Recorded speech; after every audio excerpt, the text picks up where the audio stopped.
মুফতি আমির হামজা আলোচনার জগতে যিনি অত্যন্ত সুপরিচিত মানুষ হিসেবেও যিনি গিররুন করিম, সম্ভ্রান্ত সহজ সরল মানুষ, তিনি বক্তব্য দিতে গিয়ে নবীজি সাল্লাল্লাহু আলাইহি সাল্লামকে সাংবাদিক বলে ফেলেছেন।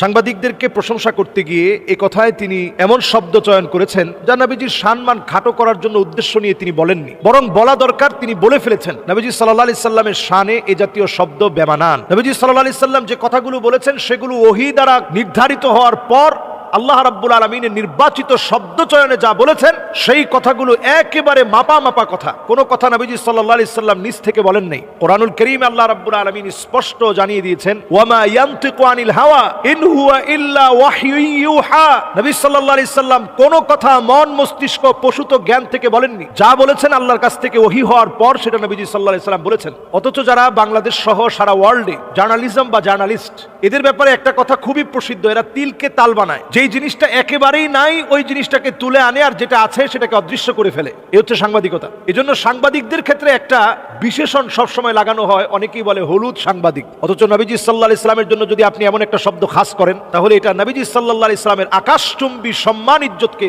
প্রশ্নবিদ্ধ করবে। ওয়া ইন্নাকা লাআলা খুলুকিন আযীম, যে নবীকে আল্লাহ রাব্বুল আলামিন আকাশচুম্বী সম্মান আর ইজ্জত দিয়েছেন, সে আকাশচুম্বী সম্মান আর ইজ্জতকে প্রশ্নবিদ্ধ করবে। এখানে একটা